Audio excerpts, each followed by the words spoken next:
I want to welcome you to another Facebook and YouTube Live. And if you're joining us live for the first time, my name is Keith. I am the founder and CEO of Keith RN, and it's really my passion to bridge the academic practice gap and strengthen practice readiness of our graduate nurses and really bring a needed reformation to nursing education, restoring nursing education back to its original purpose, which is preparing students for practice and not to pass the multiple choice test that we call the NCLEX. Both are important, but we must maintain that fidelity to practice. And how do we do that?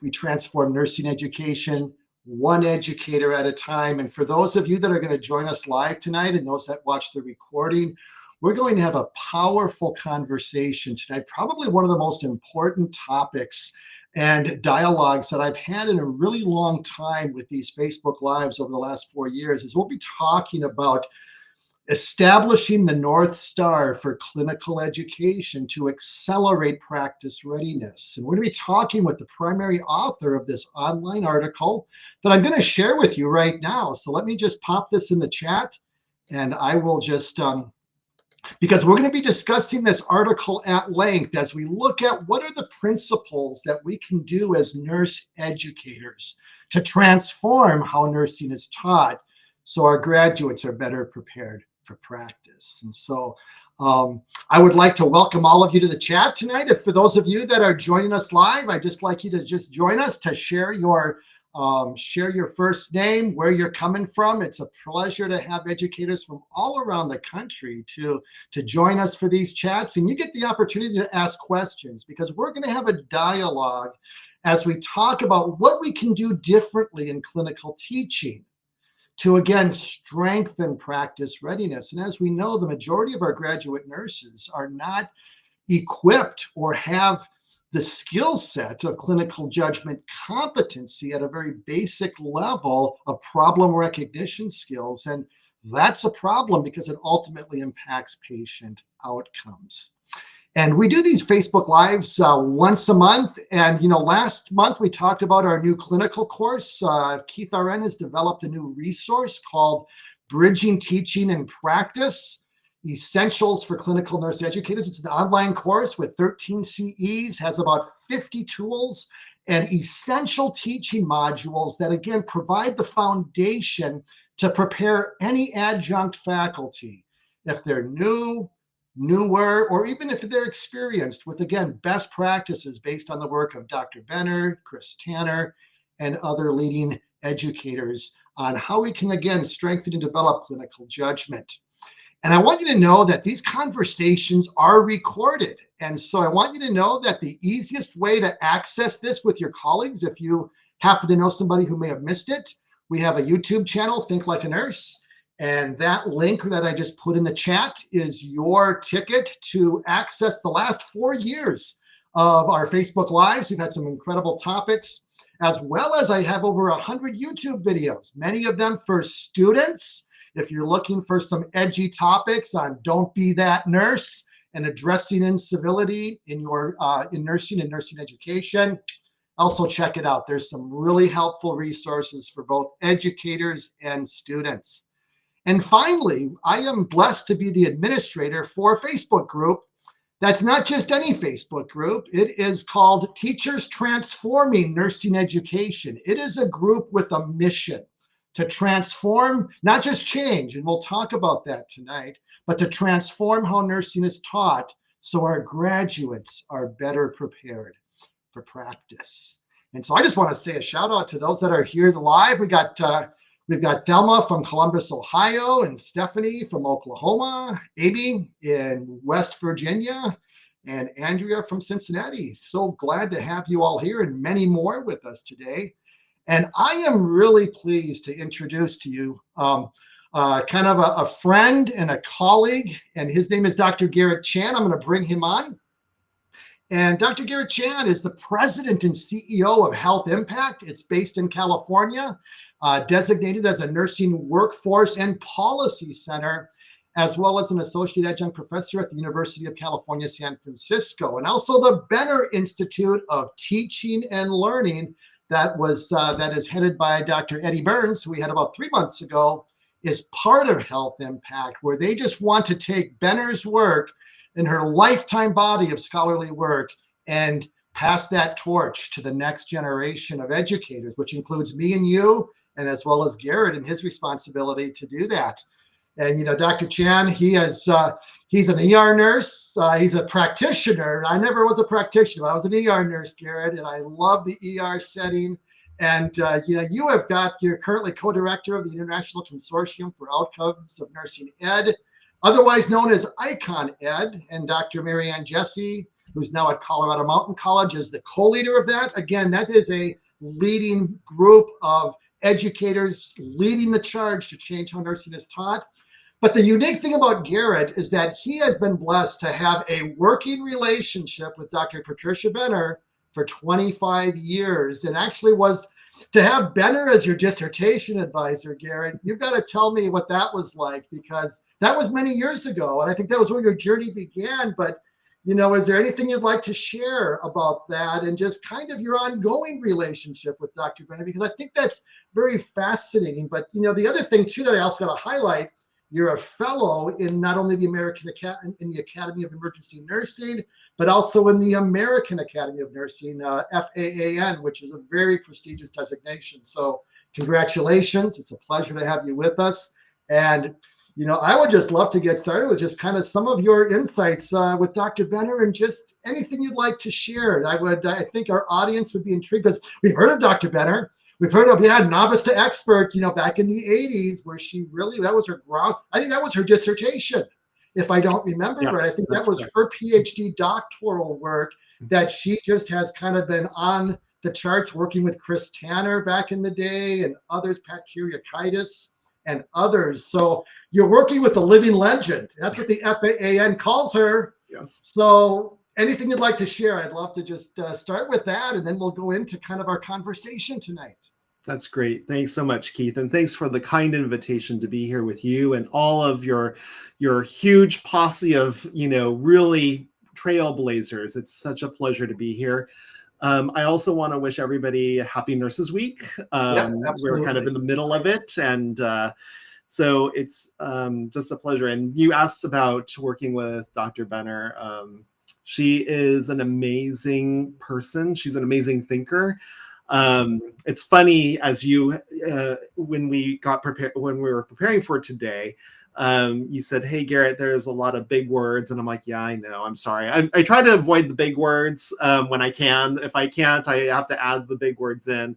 But when I first met up with Dr. Benner as my dissertation advisor, I went in and I was actually interested in understanding the concept of slow codes. And for those people who have been around for some time, it's kind of an old term where, we didn't feel like the 98-year-old, patient from a skilled nursing facility who was a full code would be able to, survive a resuscitation. So we did things a little slowly because we were legally required to, fully resuscitate the patient, but we really didn't think that he was going to make it. And so I sat down across the desk. Thank goodness I had pen and paper with me, because she said, "Garrett, that's a great ontological question." And I'm like, what does that mean? And our epistemologies are just insufficient in understanding that phenomenon. Epistemology, better write that down. I'm like, okay. So I went to the dictionary. I looked at the definition. I'm like, I don't even understand the definition. So I wonder if I'm in the right place. And, Patricia has been so amazing. She is a very down-to-earth person. She wants people to share. She wants to get to know people. And she said, "Garrett, I put my pants on one leg at a time, just like everybody else."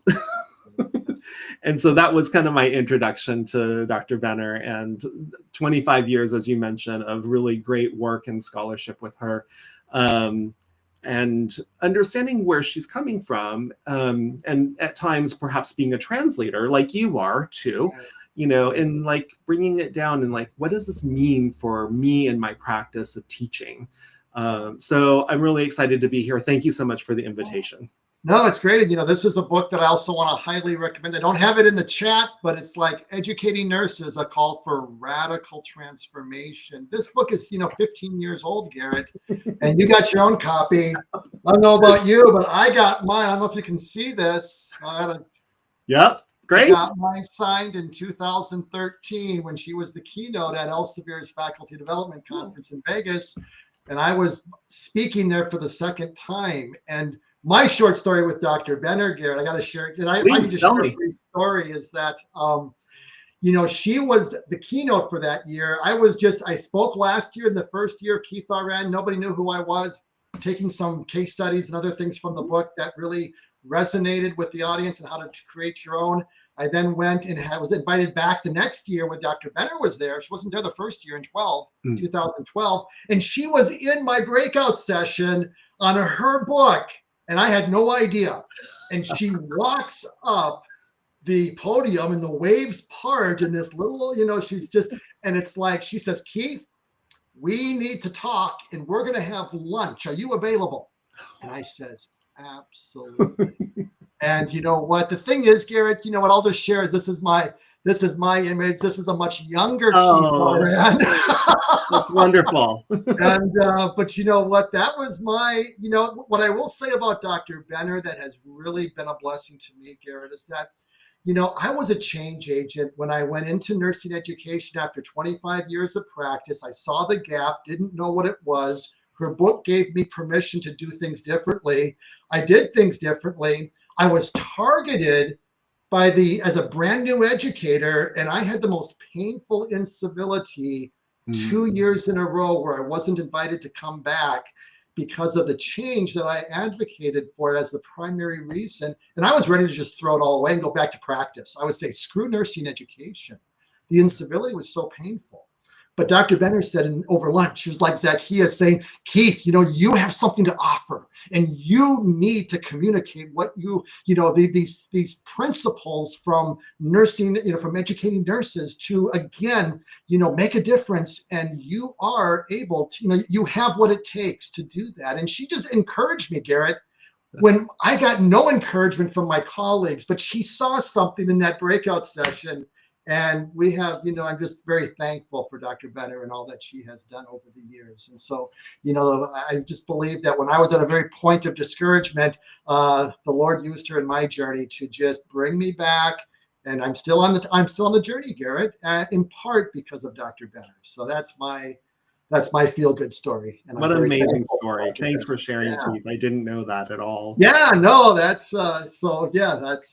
was a very special time. But, Garrett, before we get started, let's talk about just, your journey. You went into nursing like me. I went into nursing at 18 years old. I right out of high school, didn't know what I was, just what do I do with my life? And I chose nursing. And as a male, it was a little different path.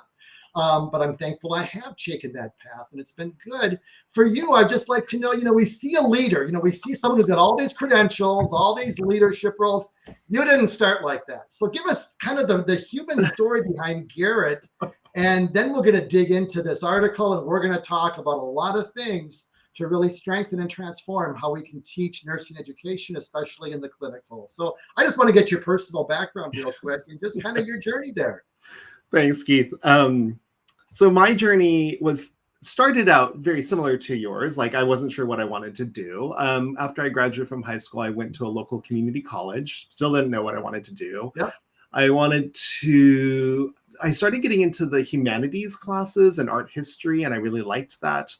I had taken 4 years of high school Spanish. I wanted to learn more languages, so I took advanced Spanish, but I always wanted to learn French. And I know that you're in Minnesota, I'm in California. Mm-hmm. Yep. My dad said, when I was in high school trying to figure out which language I wanted to take, I said, I want to take French. He's like, no, we live in California. Nobody speaks French here. You're going to take Spanish.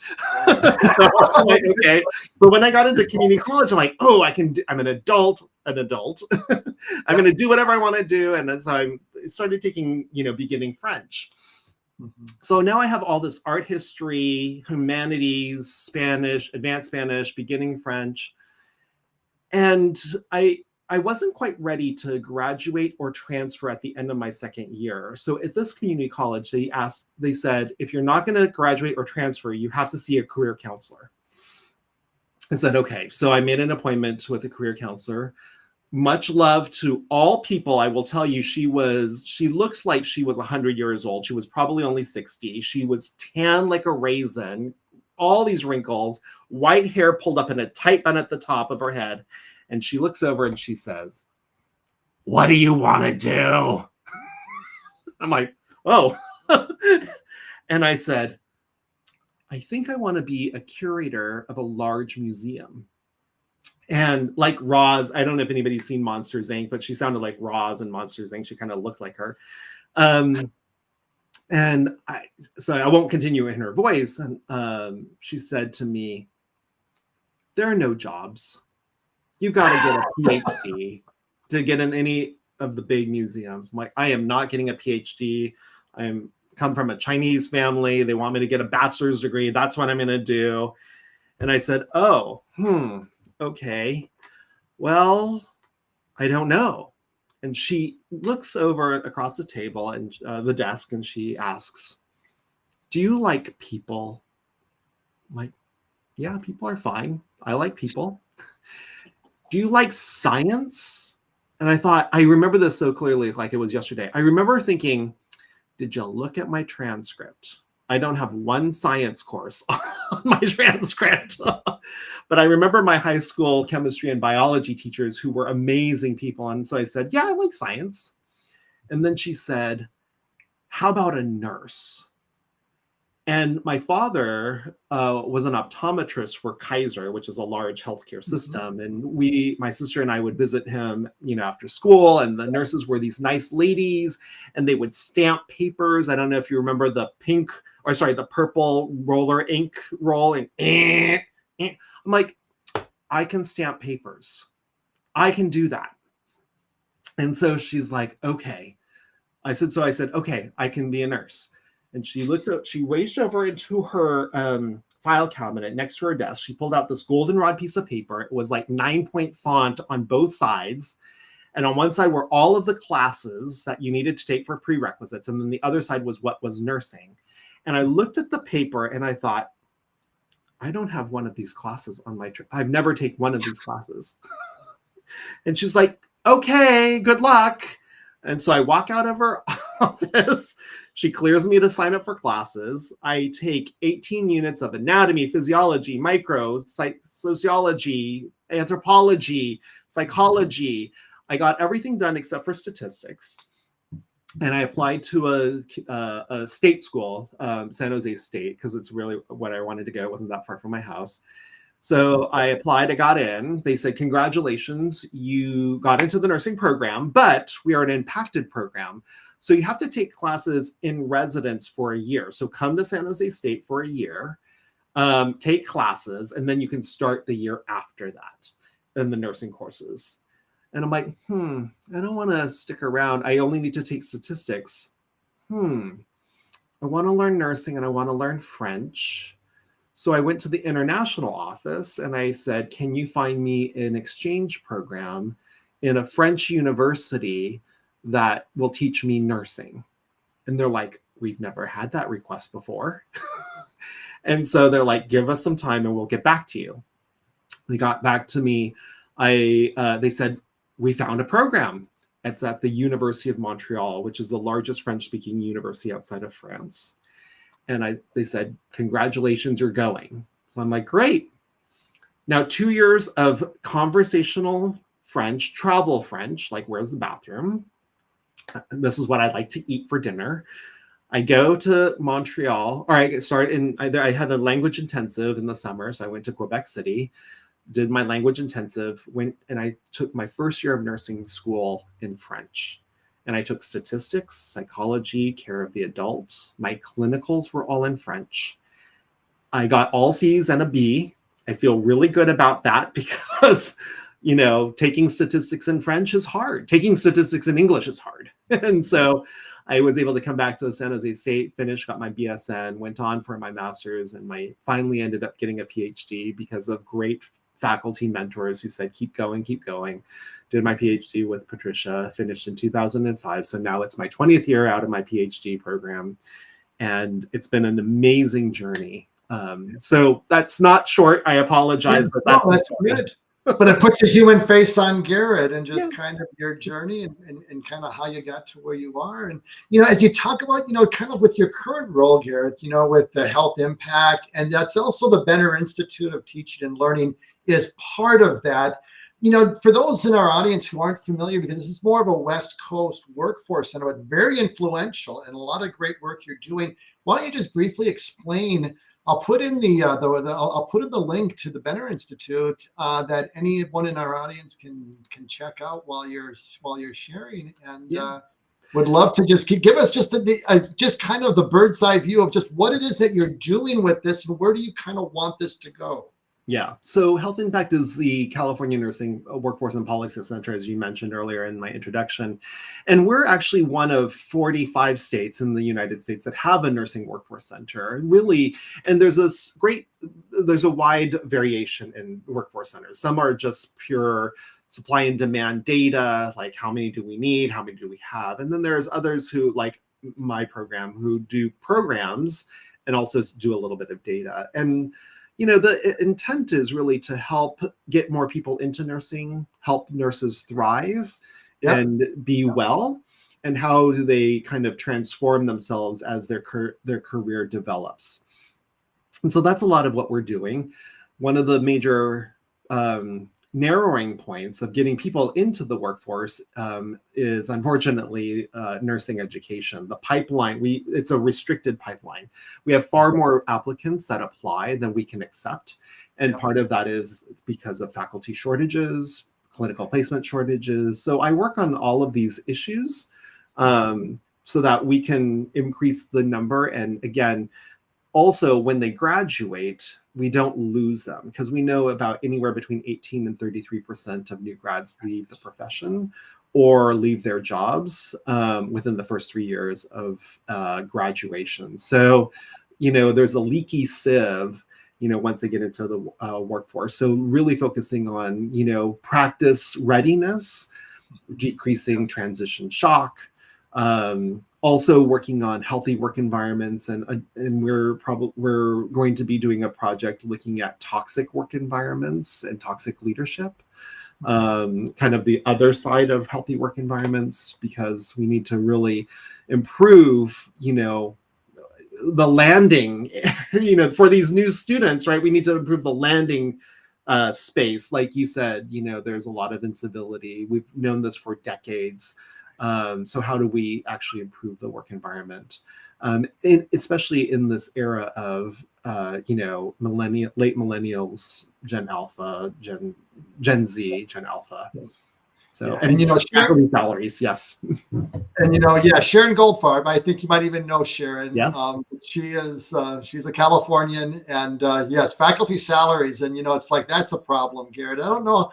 I mean, when you look at some of these problems, the challenges that we face in nursing education. What are the ones that we really can have the ability to, I wouldn't say fix, but that we can make some traction? And what are the things that we have to let go of, when we look at the numerous challenges? And if anyone has any other challenges in the audience that's watching this live, I'd love to get your feedback as far as what challenges are you seeing in the workforce, in the practice settings, and where are our students not prepared to really be successful, and why that is, Garrett. We've got to kind of unpackage this onion a little bit, because I think nursing education, there's certainly some things that we have to take ownership of. Yeah.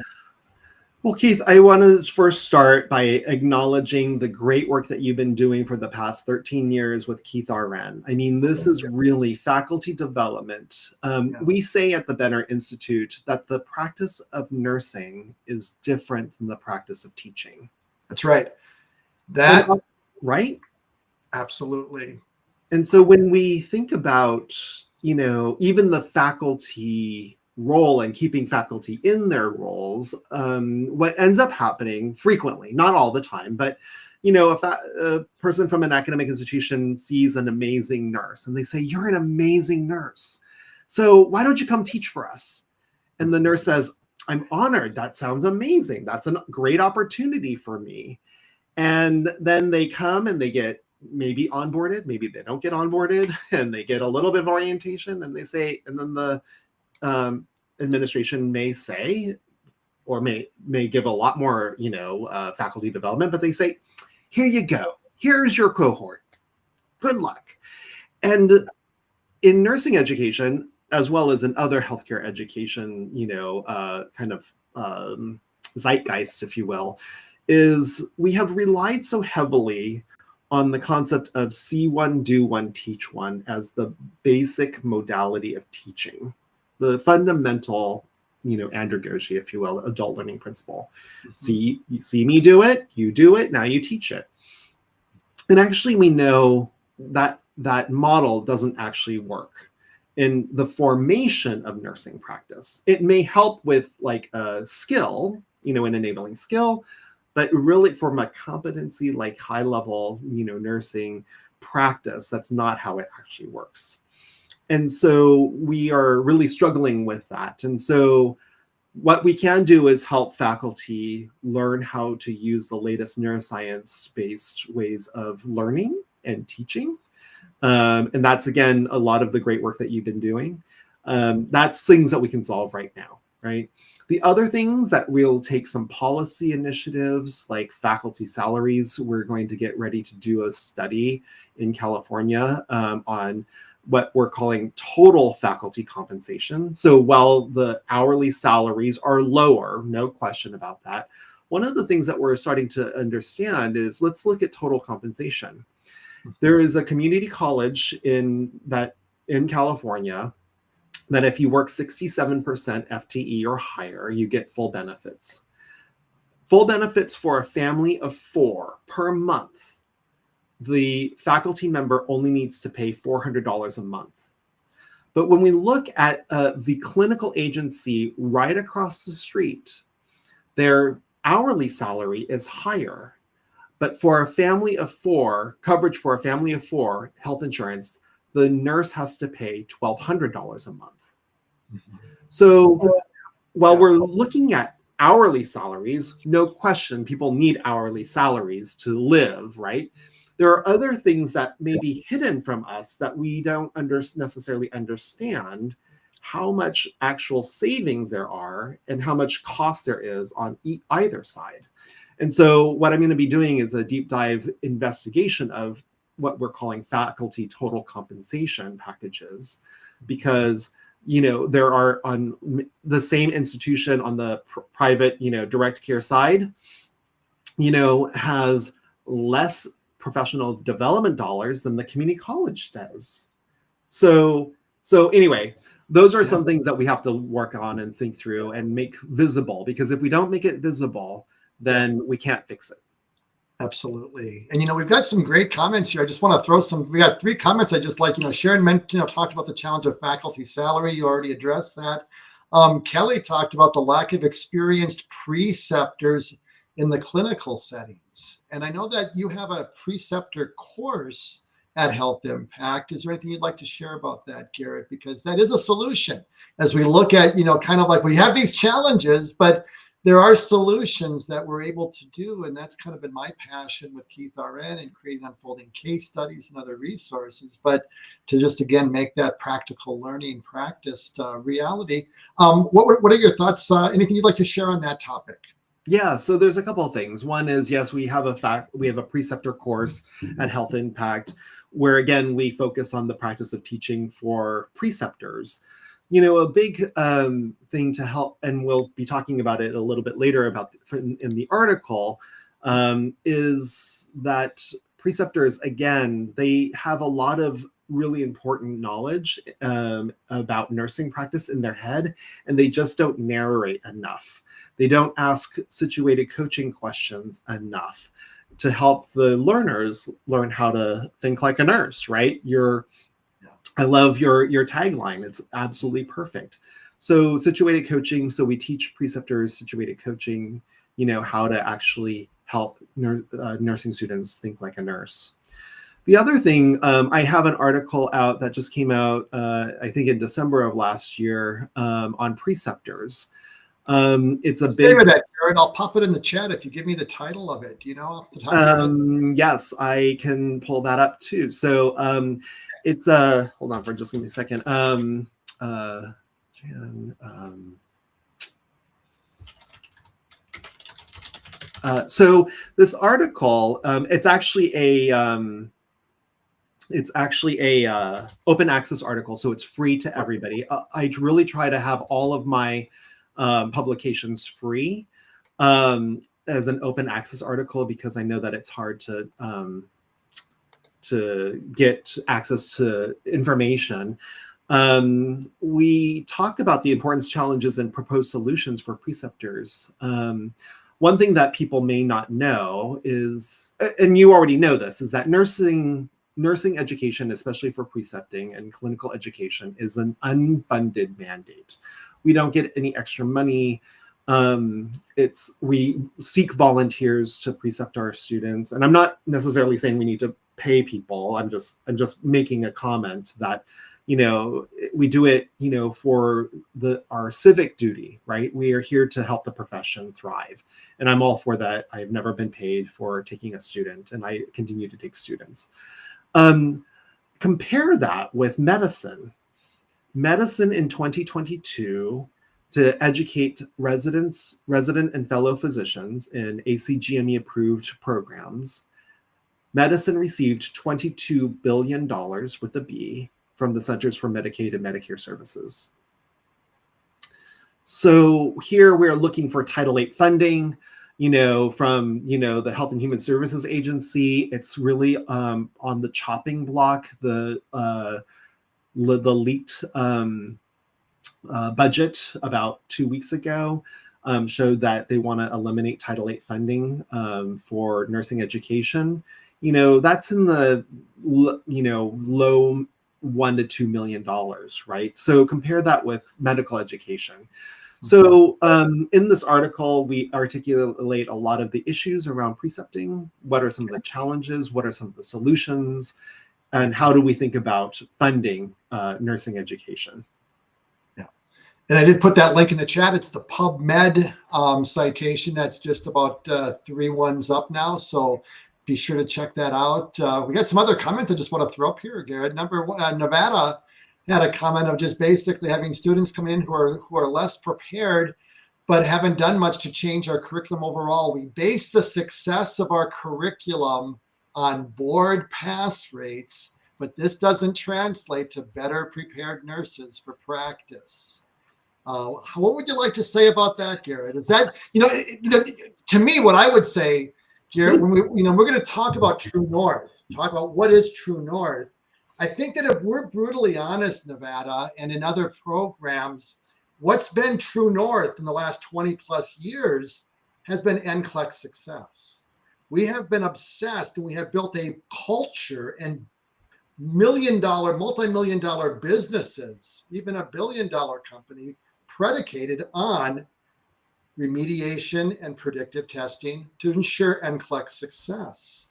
And nothing wrong with that, because our first, our accreditation depends on it, and that's part of that's another issue we have to figure out. But the bottom line is, Garrett, we've been focusing on NCLEX success, but we haven't really been prioritizing preparing for real world clinical practice. And that's really the heart of this article that I really want to get into. And so, Nevada, you touched upon a wonderful point. And Garrett, I'd just like to get your thoughts and comments on that, and just kind of how you see kind of the culture of nursing education, and what can we do? What do you see? That's just my observation, because when I started speaking at conferences as a brand new kind of like an unknown educator, but yet, going to these big national conferences and invited to speak, everything was predicated on this mantra of do this, do that for NCLEX success. And there wasn't any topics in most conferences on preparing for practice. Right. And I saw that as an immediate problem. That's kind of why I'm so passionate about, why we need to really, again, realign ourselves with really our primary purpose as a profession in teaching a practice-based profession. So that's just my thoughts, but I'd love to hear your thoughts.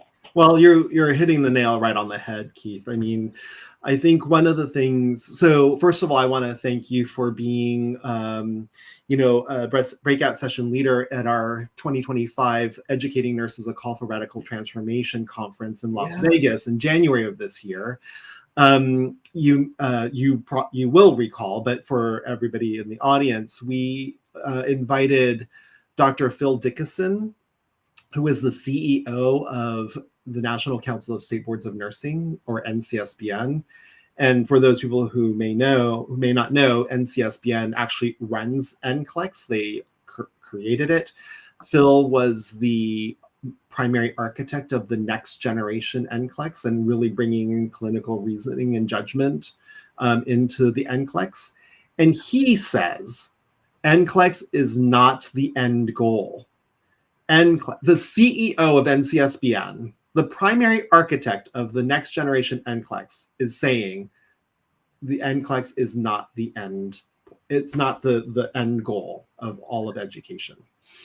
And so, I'm very thankful for his partnership and his support, and for him kind of ringing that bell, because it is important for everybody to hear. And so wanted to thank him. And he said, really the end goal is to provide humanistic, holistic, high quality, and safe patient care. That's the goal. And that's the practice of nursing. Yeah. And so I think we're all on the same page, Keith, with you.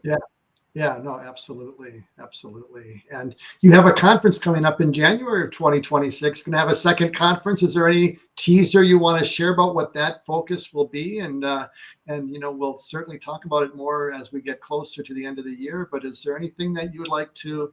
Is there going to be a second conference? And there is going to be a second conference, and we just signed the contract. It's going to be January of 2026. It's going to be January 15th and 16th.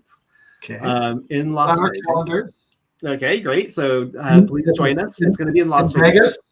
In Las Vegas? Yes. And what's going to be the theme, Garrett? What are you really going to, what makes this conference different than going to Odin or going to the AACN and, the other big national conferences? What's going to be, what makes I know what it is, but I want you to share what it is that you really want to communicate. Why should an educator come to the second conference of Educating Nurses 2026? What's that going to be focusing on? Well, you were part of the secret sauce, Keith. So there's a couple things. One is, I've been around the block. That's where all the gray hair comes from. And I've been to many, many conferences. And one of the things that I have recognized is that these big conferences, which are very important, I don't want to minimize their importance at all. AACN Transform, that's right. Absolutely. NTI, they are important. One of the things that I realized, and because I have felt it myself, is that many of these big conferences, they are important. And then there's a lot of dilution. There's a lot of different little things. And you're like, you kind of have to try to comb through things and create your own kind of program, if you will, of the things that you're interested in. So our conference is really focused. We have a very focused conference on using the latest neuroscience-based andragogies, or adult learning principles, focused on formation of nursing practice in direct care. Now, direct care can be acute care, it could be ambulatory care, it could be public health nursing, whatever it is, and thinking like a nurse. We believe that there are other parts of nursing education like leadership, evidence-based practice, research, all very important. What we're focusing on is the clinical practice of nursing. And specifically around clinical reasoning and judgment is the heavy emphasis. How do we teach it? How do we help the formation of clinical reasoning and judgment? And so our program is very focused. So we're going to continue that focus. And then the other great thing is that we have breakout sessions for the how-to. So it's not just theoretical. It's not just, philosophical. We have a little bit of that to ground us, but we believe in the 3 apprenticeships from educating nurses call for radical transformation, right? What's the cognitive apprenticeship? What's the practice apprenticeship? What's the ethical formation compartment apprenticeship? And so we have breakout sessions. They were wildly popular. They want more, so we're going to give people more. And so we're really focusing on, how to help people learn to do things differently, or how to validate what you're already doing and say, do more of that. Right. And the focus on educational best practices, Garrett. So it's really looking at what is educational best practices, and then let's make it practical. And exactly. That's kind of, that's what I loved about the conference. And that's been my passion as well, with just Keith RN taking those best practices from Benner's work from 2010 and making, how do you bring context to your content? Well, nothing better than a good unfolding case study. And we'll talk about that here in just a moment, because there is one question that somebody asked that I do want to highlight in this, and Susan is asking, do we have any information on the conference? Well, it's like 8 months away, so I'm assuming there's not a website or anything. Not yet. We just literally yesterday I signed the contract. So, Garrett, we'll be in touch, and you just send me the links and we'll communicate those to our audience in due time. The other thing that I also just wanted to that was asked before we jump into our article is this question from Susan: does the evidence show that more time in clinical improves practice readiness? Let's use that as our lead-in to let's go into the article, because that's if you have anything you'd like to say about that, Garrett, and then I'll share the link to the article and let's take a dive. Yeah, it's a great question, Susan. Thank you for asking. And Susan is a friend of mine, so I'm really excited to see her and also Sharon in the Facebook Live. So I think one of the things is not so much the concept of time, but the issue is quality, right?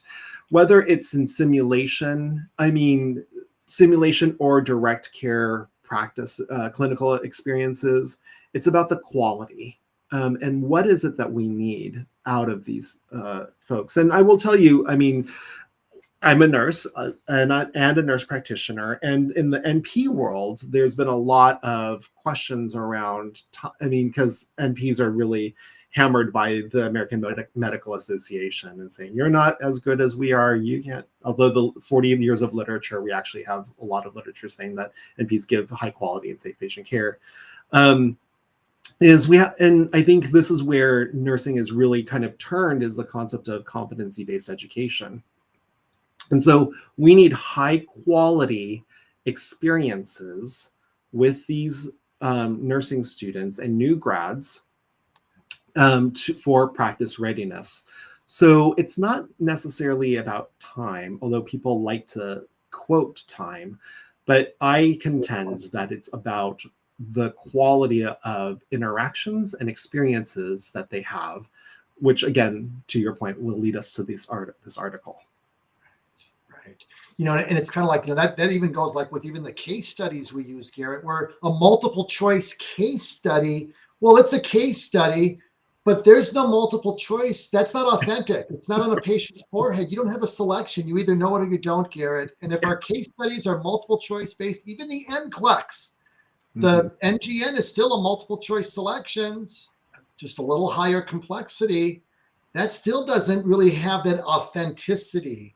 And so we really need to replicate practice as closely as possible. Would that be one of your key? I would agree. And that's, again, a lot of the work that you've been doing, right, is authentic cases. So yes, I think if we can jump into the article, because I think this will also help ground everybody. Just take Susan's off here. And I will say, for those of you that missed the conference last year, having Chris Tanner and Patricia Benner, Pat Kyriakidis, Marianne Jesse, these people who are phenomenal in the nursing literature and well published. And we've all heard of Tanner, thanks to the NGN and the clinical judgment model. To have her speak, Garrett, I haven't been to a conference where I saw both Benner and Tanner at the same event. I hope they're going to come back. They are, yes. They're good friends, and so awesome. They're going to come back. I'm going to call on my personal personal bat line and say, hey, I need you to be back here. That was the price of admission, and it was a quality conference. Yeah, Debbie says it was going to say it's the quality of the experience, not the quantity, and that's what she was saying. So well done, Garrett. Well, let's get into the article. I posted the article, Establishing the True North for Clinical Education to Accelerate Practice Readiness, Garrett. Let's take a dive into that and really just want you to kind of just unpackage this, because this is a must-read article. So it's 20 pages. And it's got a lot of great content. And so again, for any educator, there's the link. I want you to access it. It is open text. So you can download the PDF. And you can even feed it into there's a new AI tool called Chat PDF that will summarize this very nicely into about 2 or 3 pages. And you can have a very beautiful and very concise summary that's very accurate. I just did it before this conversation, Garrett. Well, maybe we should have heard what it says. Let's go into it. And so, really unpackage this article, yeah. Garrett. This is a summary of Dr. Benner's work, and there's a lot of things here. So I just want you as the primary author. There are like 6 other authors, including Dr. Patricia Benner, Eddie Burns, and others from Health Impact. Why don't you just kind of unpackage it for us and just give us the essential key takeaways in the last 15 minutes that we have here.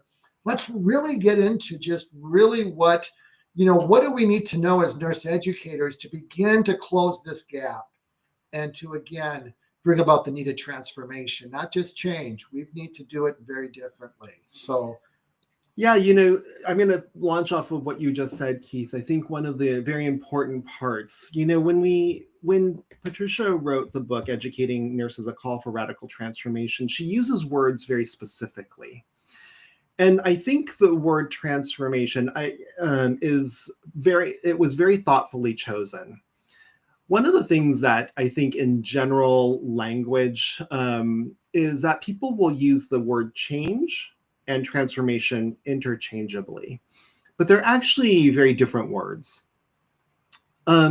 Change is taking something as it is and you're improving it to make it better, faster, cheaper, smoother. Transformation, on the other hand, is starting with a vision. Where do we want to be? What is the end point going to look like?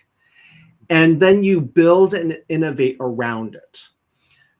Transformation doesn't stay tied to the issues of the present or the past. It acknowledges that there are issues, and that's okay, but it's not tied to it like changes, because we're trying to fix things. So transformation is, let's start with a vision for the future, and then let's innovate around it.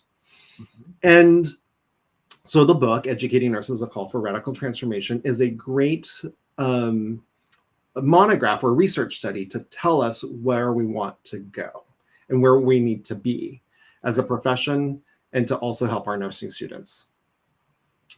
What we wanted to do, what we in the Benner Institute have really come to realize, is that, to your earlier point about NCLEX, right? That seems to be the end point for many folks in nursing academia, right?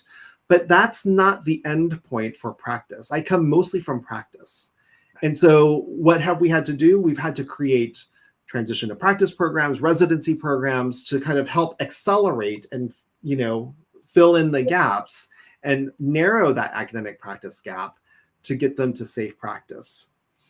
And so the major premise behind this article is that there are 2 different North Stars, and we're calling on the profession, leaders in academia, leaders in practice, nursing professional development practitioners, preceptors, to say, let's let that go and let's focus on what we need to accomplish so that we all have a shared understanding.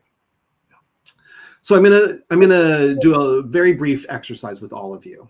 So I'm gonna say a word, and I want you to picture that word in your mind. Okay. So the word is chair. Chair. So picture a chair in your mind.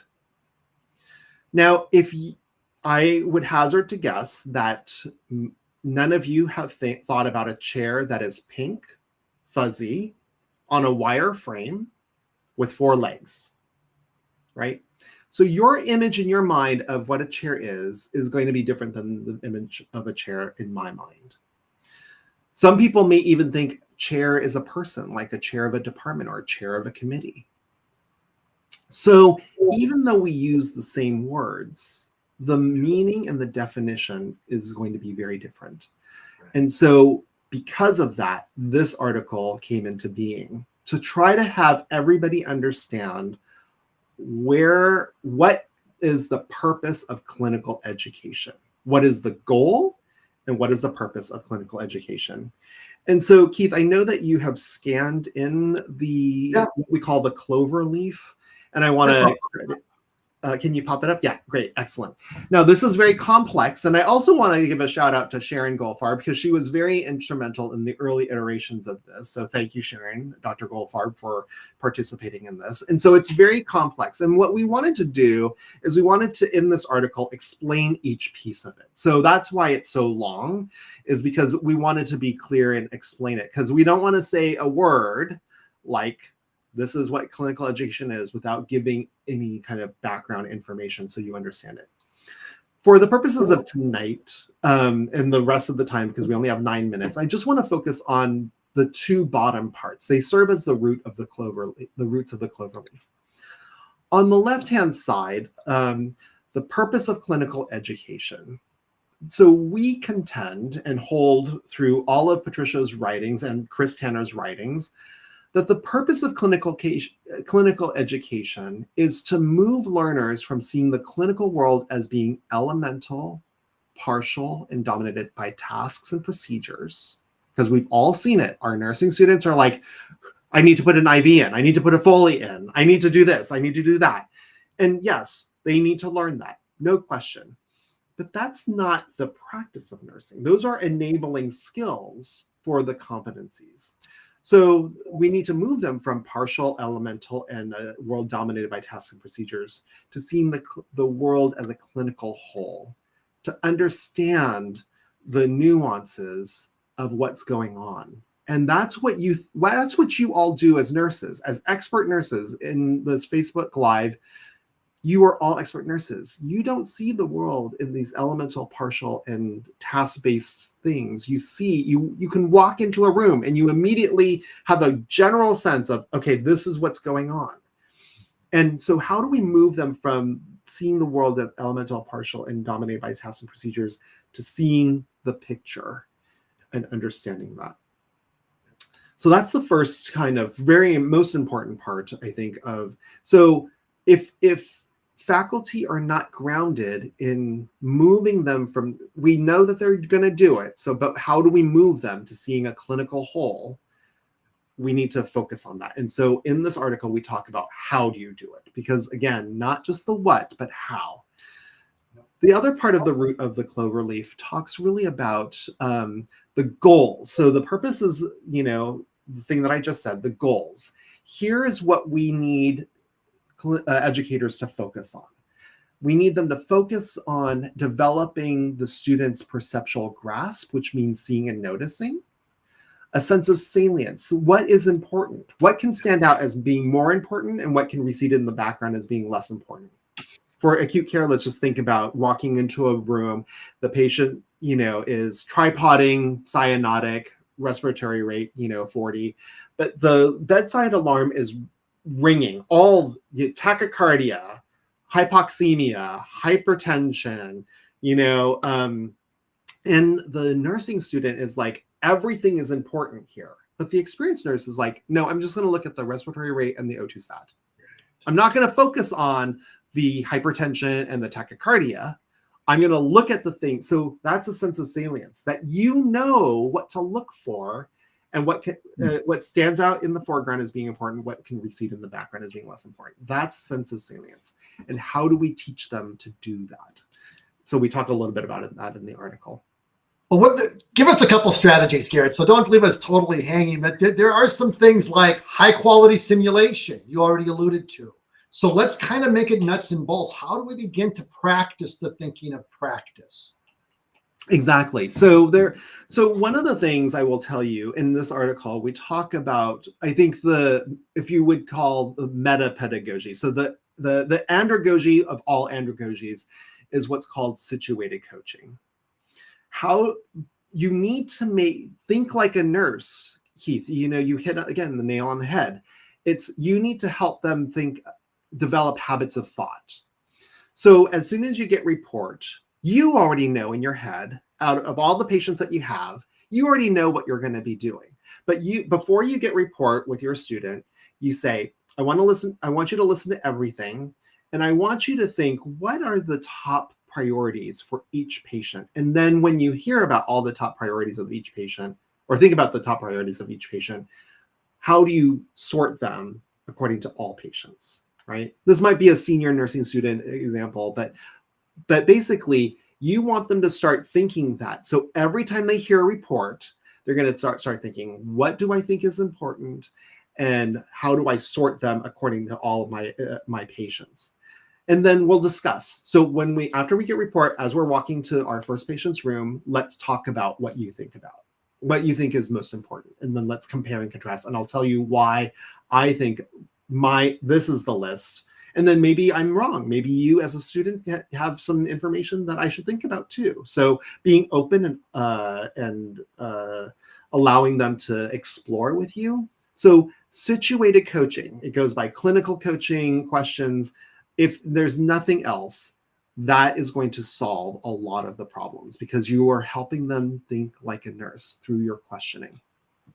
And so we have to be, when we look at clinical teaching, Garrett, we have to be engaged as clinical educators. We've got to be having that dialogue. It's not just, like you said, it's not about the elemental tasks.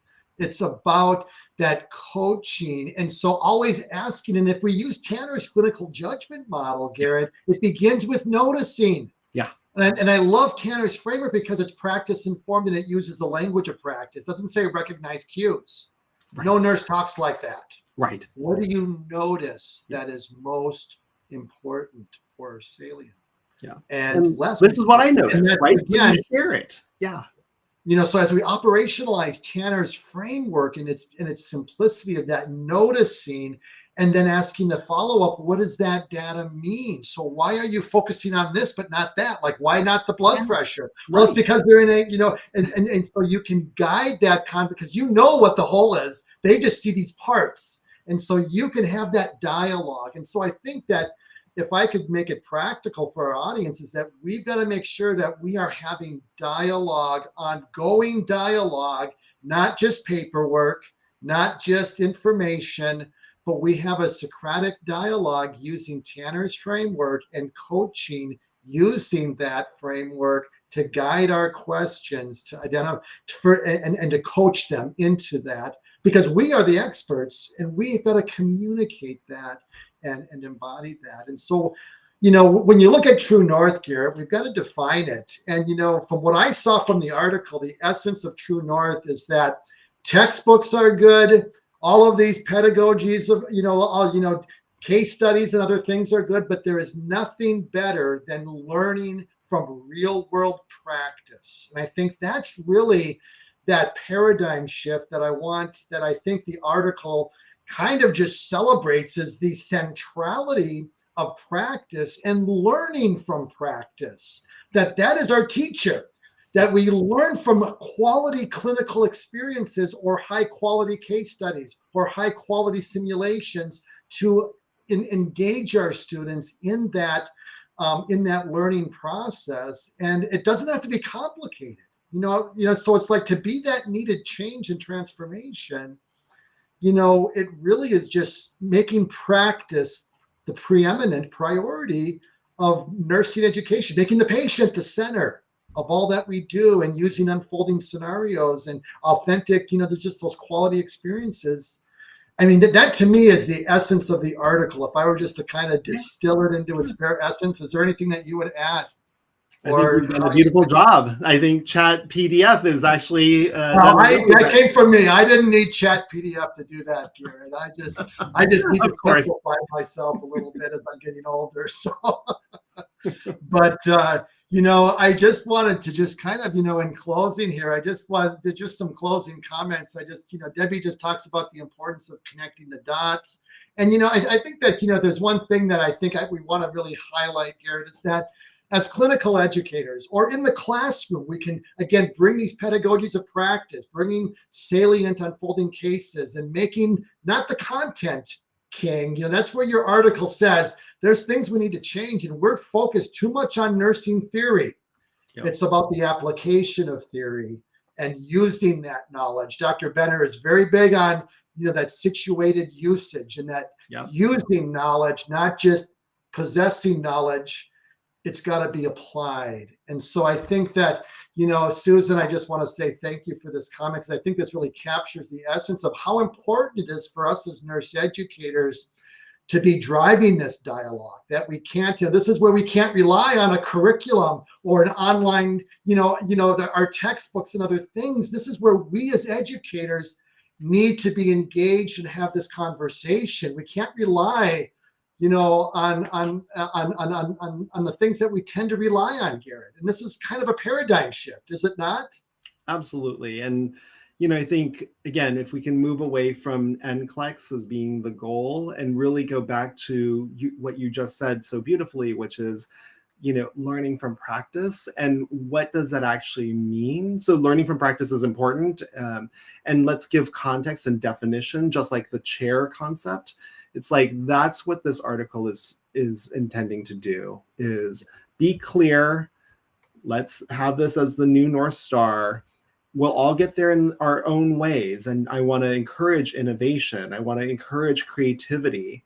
So there's no one right way to get there. But if we can say that this is why we're here, then we kind of move away from, okay, Joe, you're going to do the IVs, and you're going to find a Foley to put in, but really engaging people in the practice of nursing and looking at all the components. And the reason why, again, I say it's long is because I don't want to say a word and think that everybody knows what that means. So it's really a primer, if you will.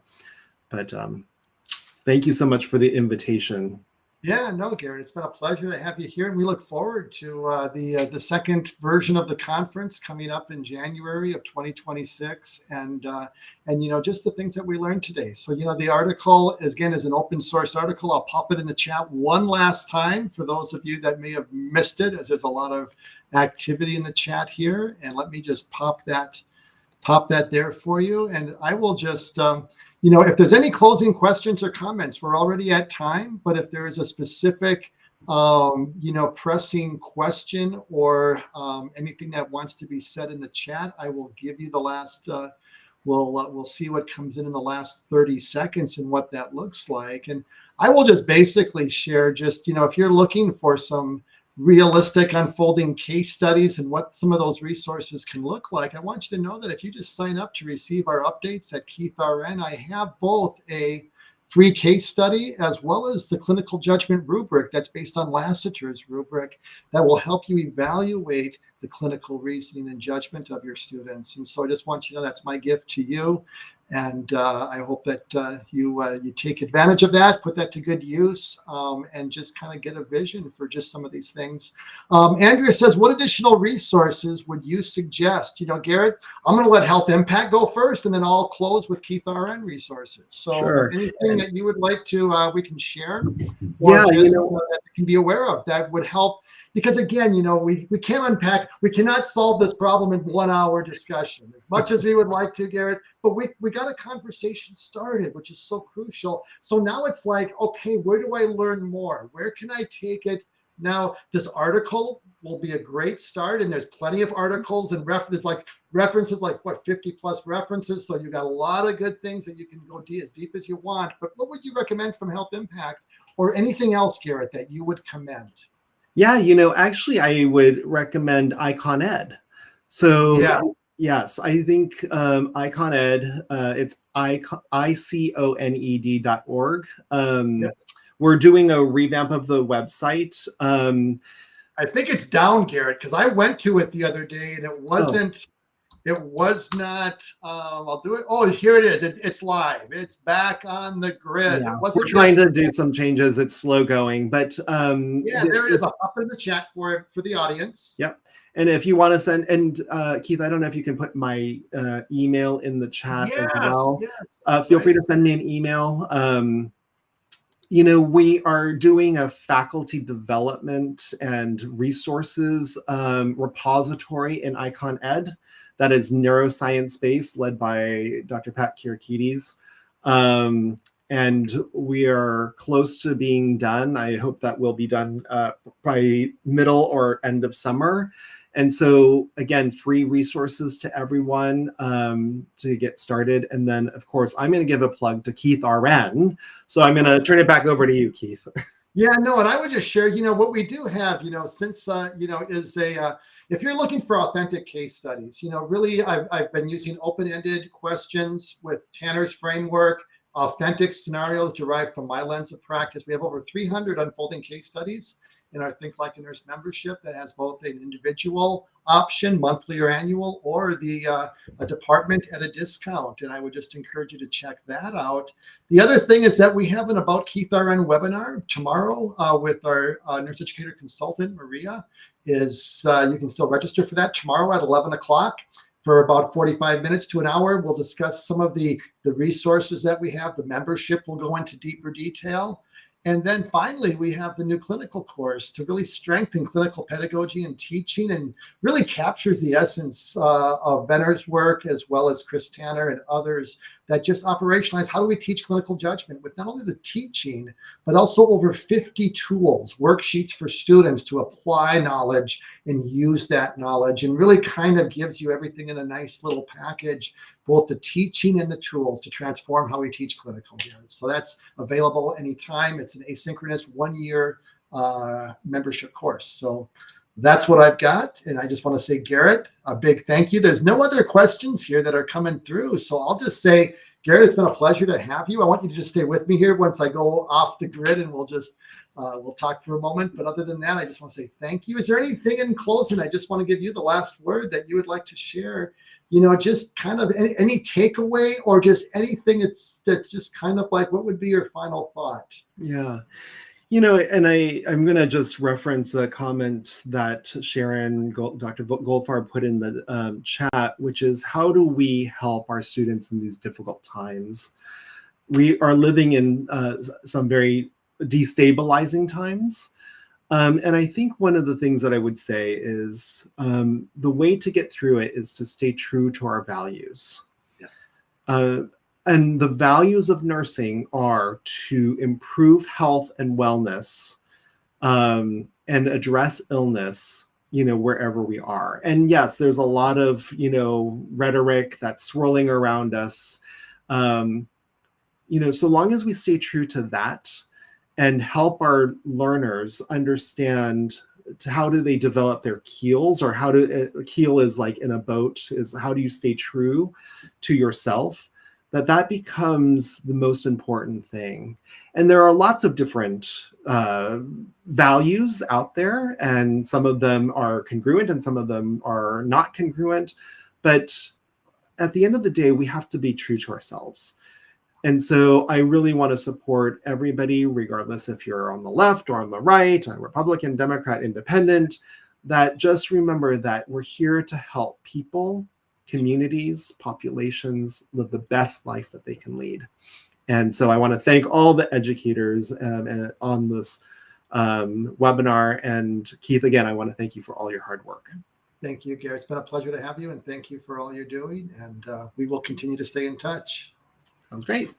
Take care, everybody. Have a wonderful Nurses Week, what's left of it, and celebrate all that we do as educators to make a difference. Because really, I think that our job oftentimes isn't valued by the, sometimes with our salary or whatever it is that, we're looking to for affirmation, even our students or even our colleagues, but recognize that you are making a difference, and you are right where you are for such a time as this.